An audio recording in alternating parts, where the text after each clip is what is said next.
I'm just sitting out here at the park. I've been out here for some hours now, at least 4 hours, just laying out in the sun, meditated, did some yoga. Like I've just been relaxing and just trying to clear my mind, take care of me.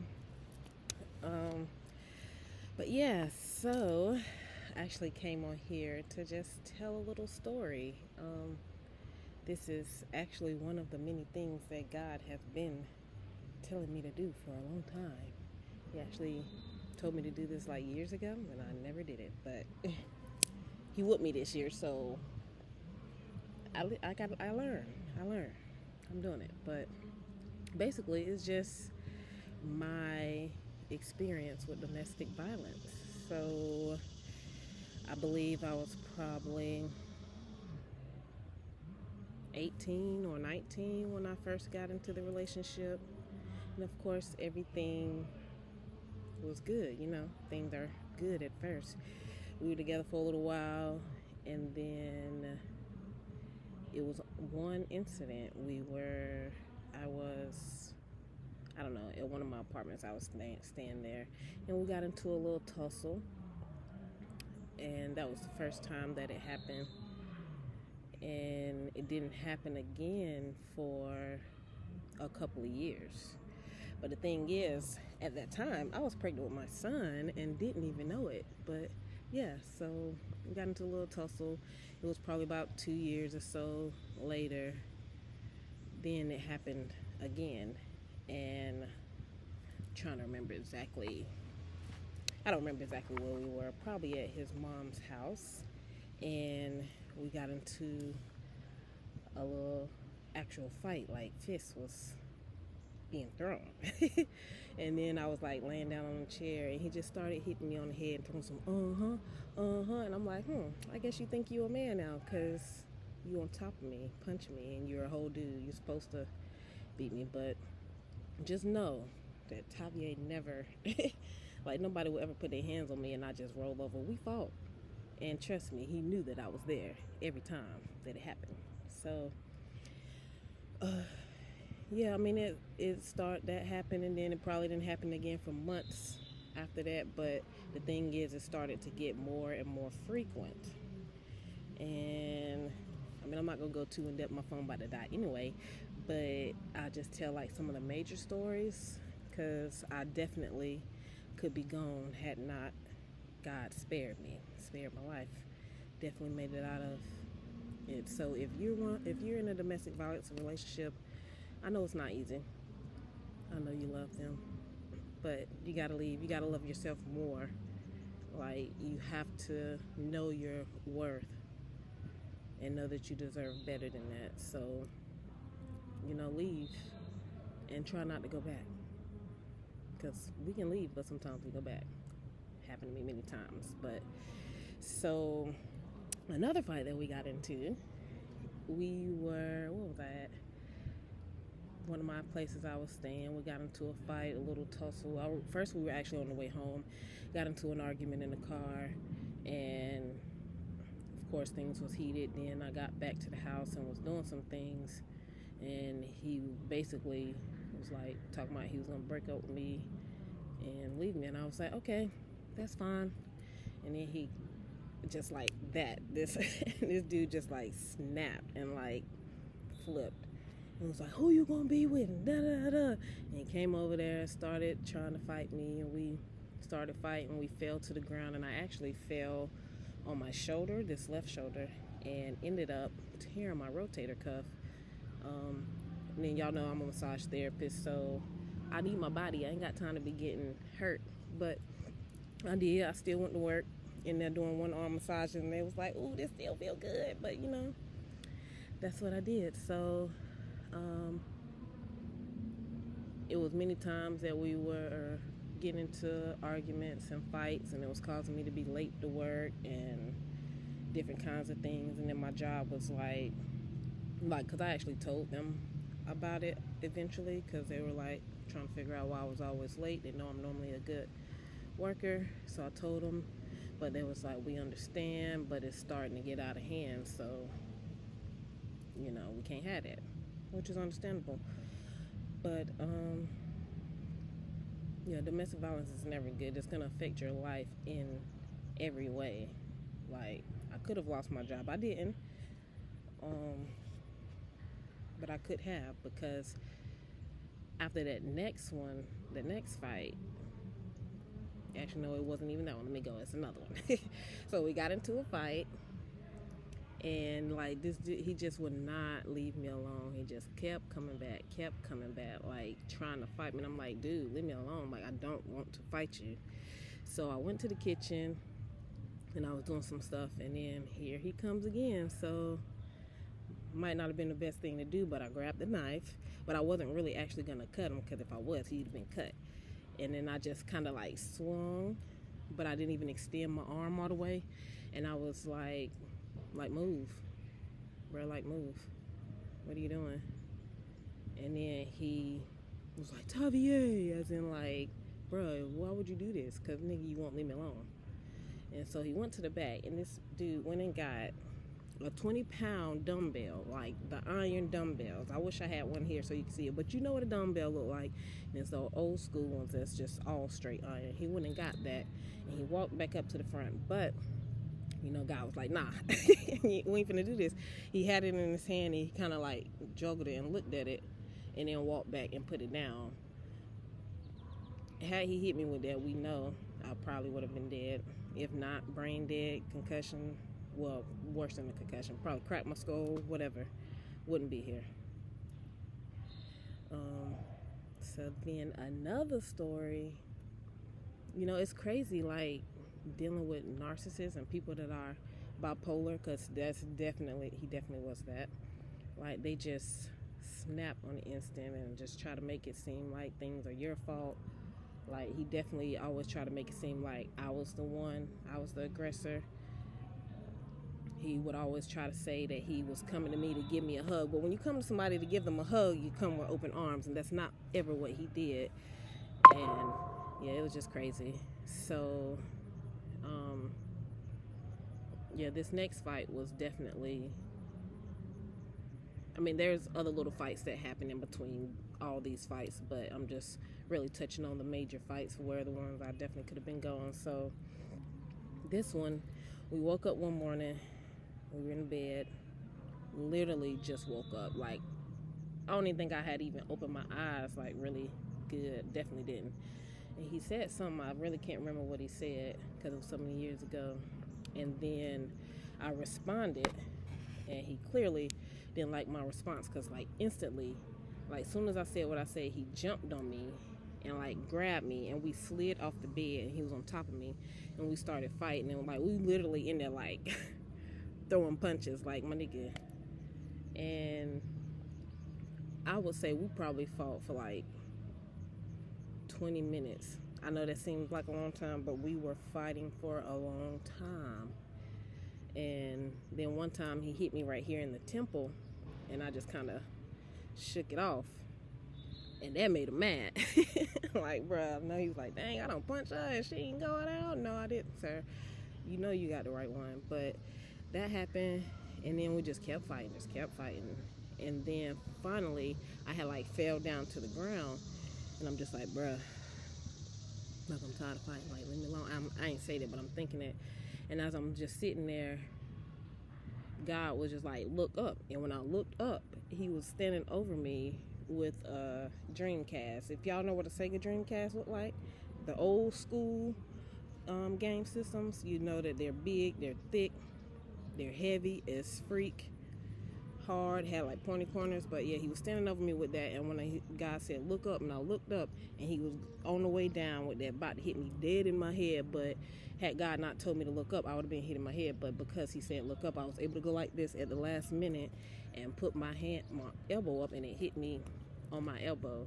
And yeah, there's no doubt in my mind that time I for sure would have been gone. Like, yes, it was crazy. But yeah, those are just a few of the things.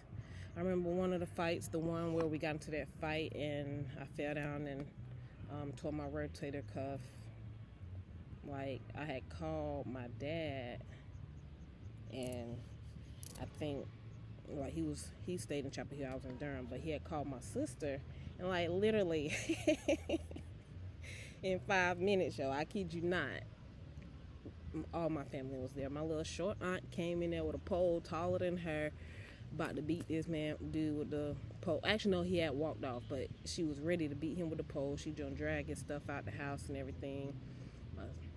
Who else came? My brother, my cousins, my uncles. Everybody was there in like 5 minutes, ready to beat this dude tail. But he done walked off.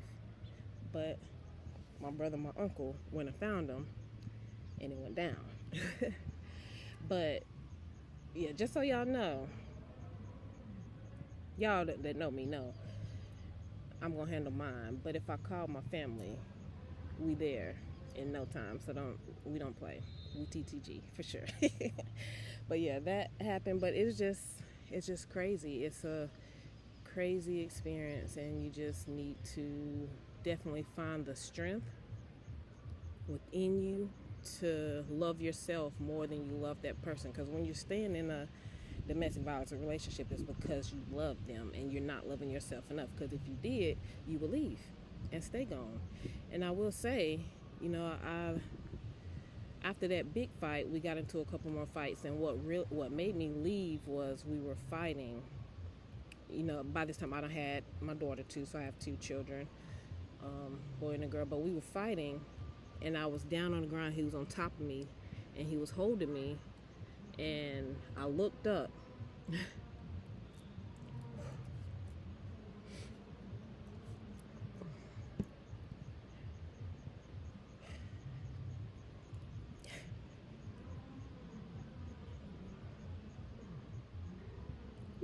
Forgive me, y'all. I'm not crying because I haven't healed from it, because I definitely have, but just thinking about my babies. I don't even know if they remember it or not, but because they were younger, probably either 3 and 5 or 5 and 7 year old. They were pretty young. But I looked up, and they were both just standing there staring at us fighting. Like, well, I don't know how long they had been there, but I know when I was on the ground and I looked up and they were there, and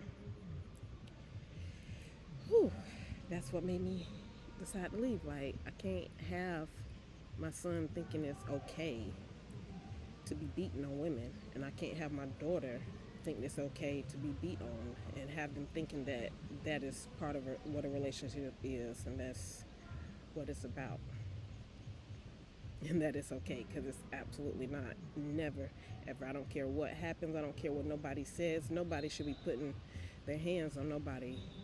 No man should ever beat a woman. And women, y'all got to keep y'all hands to yourselves too, because it's not okay for you to be putting your hands on him either. And then y'all know these new age dudes don't care. They gonna beat your tail. Like, it's definitely more it's happening more frequently now. But yeah, so that's what made me leave. Like, and I left, and I actually stayed gone. I was gone for a long time. But then I went back. But so the physical abuse had stopped, but everything else, all the other abuse continued. The emotional abuse, the verbal abuse, the sexual abuse, the every kind of abuse there was. Spiritually, like in every way. That's what I went through in that relationship. But yeah, of course, like I said, verbal abuse. He always said some things like, if we were to get into an argument or whatever, he always went to trying to say the worst thing, intentionally trying to hurt me. And he even told me himself that's what he does, talking about, so we're in an argument. So I'm like, bruh, that's just not what it is. Sexual abuse, there's definitely times, and even times after we had finished fighting, where he would want to come and try to like have sex with me. I'm like, my nigga, I don't want you near me, don't touch me. But he literally just talking about some, this is mine, so, but it's not yours. But he would just really just keep forcing himself, and eventually I just stop and just lay there, because I'm like, bruh, I'm not gonna keep fighting you. But do you know how that's crazy. That's like, I don't know, can you imagine how you would feel just laying there knowing you don't want this nigga on you, knowing y'all just finished fighting, arguing, or whatever? Like, the energy is just horrible, and you're just laying there.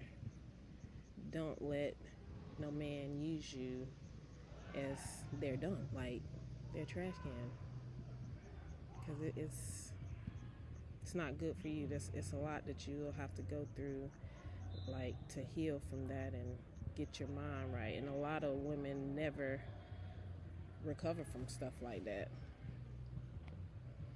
But yeah, so it was that. Emotional abuse, obviously he was a serial cheater, definitely dogged me out.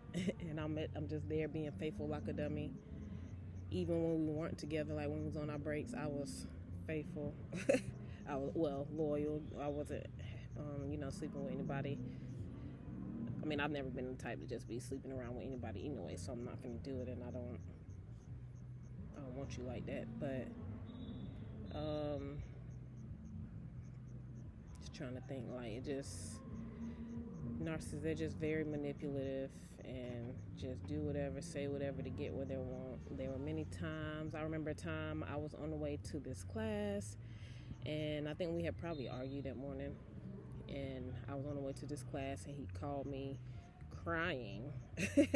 He definitely was not, it wasn't for real, but I took it for real. But he called me crying, talking about he gonna kill himself and da-da-da if I don't come back.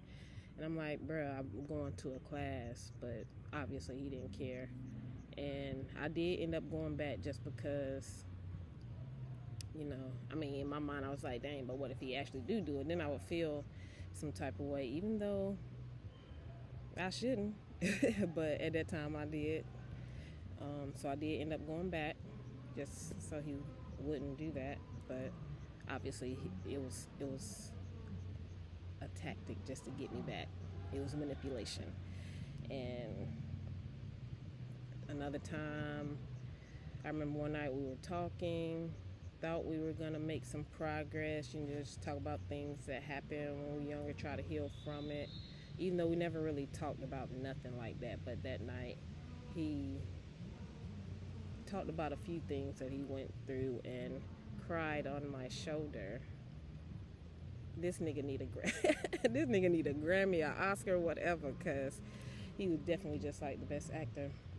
So he did that, and the next morning I woke up and I tried to like hug him and give him a kiss, and he just like pushed me off, talking some moves, talking some, what you think because I cried on your shoulder we gon' something, he said, I don't know. I'm like, damn nigga, what? Okay, so yeah, that was definitely fake. But yeah, it takes a lot to heal from being in a relationship with a narcissist. If you ever dealt with one, bro, you know that is not easy. Like, it is the hardest thing to do. It's horrible, and definitely one of the worst experiences that you will go through in your life. One of the hardest, one of the toughest, having to deal with that. And like, to heal from that, I just, after that, I think I did probably talk, not right after, it took me a while, but I did eventually talk to someone else, nothing serious, but I eventually went on my celibacy journey and just focused on God. He actually sat me down, God did, because he was like, girl, I got some things for you, sit down, you just out here looking for love in all the wrong places and not respecting yourself, not loving yourself. So he sat me down.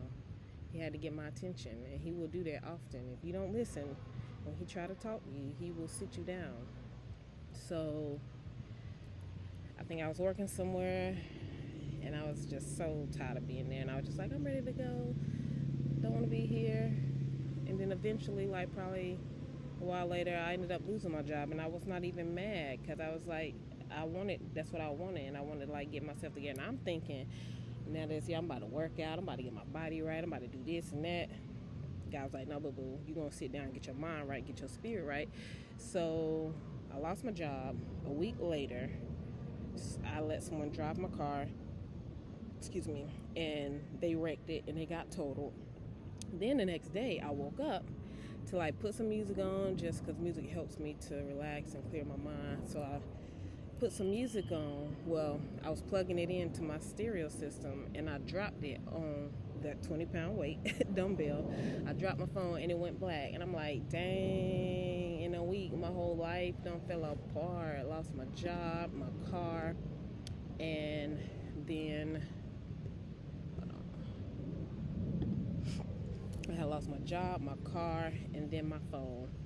Basically, that year, I lost everything except my place, my home. Thank the Lord. I went through different things, but I did a lot of praying, a lot of fasting. I remember I went, like, after that happened, I was, not immediately. I was still, like, having parties. Like, we were, like, turning up every day, Sunday to Sunday. We weren't playing. Because I used to go out, but just only because I like to dance. But people act stupid, want to fight and shoot, and I ain't got time for that. So I used to just have little kickbacks at my house. It was just me, some family, and a couple of friends. But then you ain't gonna get other people up in the mix, and things start to go wrong. It was just this one time. I don't want all off, but still, I guess it's gonna be just about a little bit about my life, just a little bit.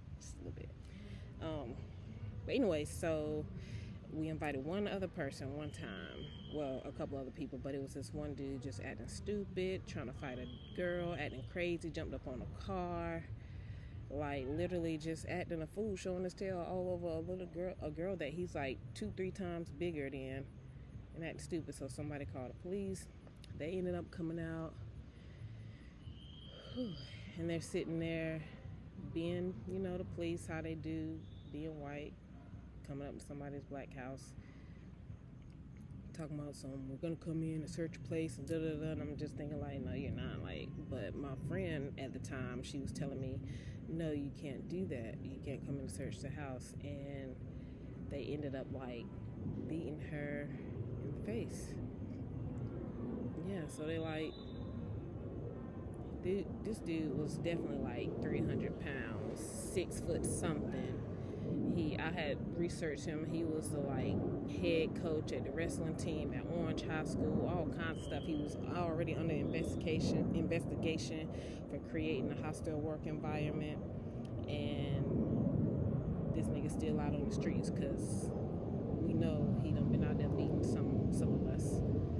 But yeah, he like grabbed her, threw her on the ground, just started punching her in the face, like beating her, hitting her as hard as he could. And it was him and 2 other officers there. One of them got down on the ground with them and grabbed her legs, and because she's like moving, trying not to get hit in the face, get punched in the face, but he did punch her in the face. Ended up breaking her nose, and she had scars and everything everywhere, busting her lip, all of that. But other officer holding her legs, and then the other one is standing in between them, trying to keep us from getting to him. Another one of my friends pulled his phone out and started recording. It was really hard to see because it was nighttime, and yeah, I went crazy, y'all. I was flipping out. I was talking junk. I was trying to get to them, and I was like, "You stupid, ignorant." I was going in. Mouth was very reckless back then. And one of the officers raised his hand up at me, and like he was gonna hit me, and I was like, hit me, mother, I want you to hit me, because I want you to. And it was like, Tahveya, chill. My brother was like, Tahveya, chill out before they beat you too. I was like, nah, man, because she ain't do nothing. Like, what the freak? That was a crazy night. I'm only saying this because all of that, the point I was making was I was having parties or whatever, and then I don't know, I just felt like I need to say that, but we was having parties every night, well, kickbacks, And then I finally decided to like stop, and like I said, God set me down. And that very first night, I remember I went to my grandma's house, got her Bible, a Bible from her, shall I say. It was actually one of her old Bibles. I still have that Bible to this day. I will keep that forever. Even when she's gone, she's 91 now. I definitely cherish that Bible. But yeah, I got that Bible, started reading, I started praying, I started fasting like all the time. And I know a lot of people, they say when you start fasting, just ease your way into it. But I really just jumped right into it, because when you thirsty and hungry for God, you're going to do it. You're going to do it, whatever need to be done. And to me, fasting is just absolute fasting. You're not eating nothing. It's either absolute fast where you're drinking just water, or a dry fast. But I just started doing absolute fast. I didn't hear anything about Daniel fast and stuff like that till years later, but started doing absolute fast. I was doing like a 3-day fast every week faithfully. There were times where I went weeks doing absolute fast throughout that year. I can assure you that year I didn't eat more than I ate that year, because I was on so much fasting. I think that was 2013. Yeah. But yeah, all the healing, all the praying, the fasting, and reading the Bible, just seeking God, helped me to be able to heal from that relationship and everything that I went through. Everything I told you, that's just like scratching the surface. Those were the major fights, but it was just so much that happened all the time. I remember after I had my son, narcissists, they're jealous too. But after I had my son, and I was just sitting there holding him, and of course, when you first have your child, especially your first child, but any child, you're just gonna sit there and look at them and admire them and have admiration and be so deeply in love. And that's what I was doing. And this dude came and snatched him out of my arms and was like, "What are you doing? You're supposed to be looking at me like that." And I'm like, what? Like, what? It's just crazy. Yeah. But I was able to heal from that. Just trying to think.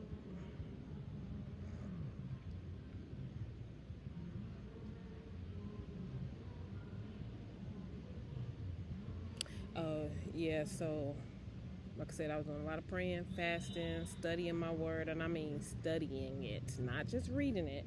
The word says to study to show yourself approved, but I was studying my word. I would wake up probably like 10 o'clock in the morning. Not when I wake up, but I would start. By the time I started studying, reading, it would probably be, I remember days would be around like 8, 9, 10 o'clock in the morning. In my word, studying all day. Next thing y'all know, I look up, it's like 7, 8, 9 o'clock at night. I'm like, dang, I really did not realize that I was in my Bible that long. It's crazy.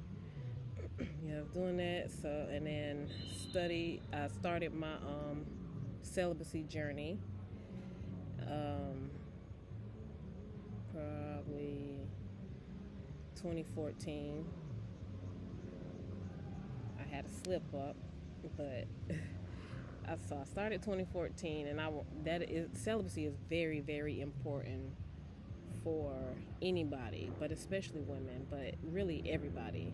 But the reason I say women is because we are a portal. We receive, like when men go into it, we were the receivers. So a lot of men, they will dump all they mess out on us just from having sex. They will come in, they'll harvest our energy. Some of them don't even really care about you. So it's very important to be celibate and do things to detox not only your body but your spirit as well. Cleanse all those energies out of you.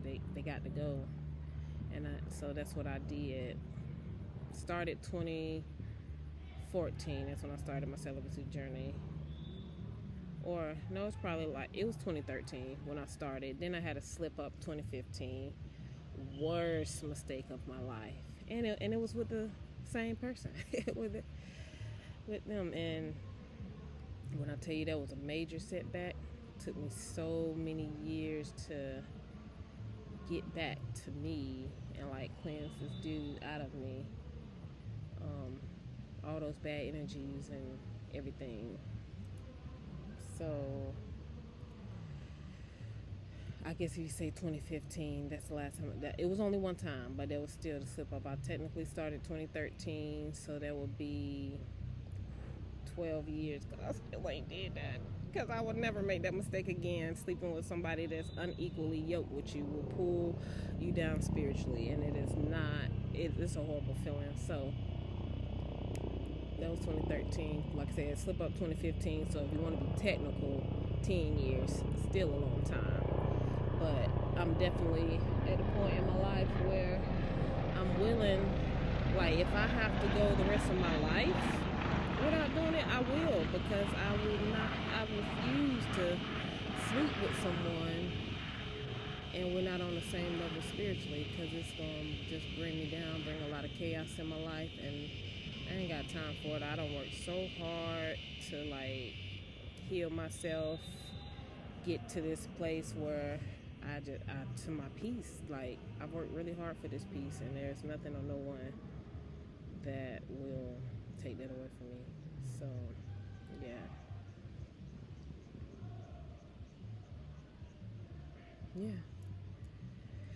But, yeah, so I done did a little rambling in there, but the point of this video was to just tell a little bit about my domestic violence situation. Like I said, if you or somebody that you know is in a domestic violence relationship, get out, because sometimes, everybody is not fortunate enough to be able to make it out.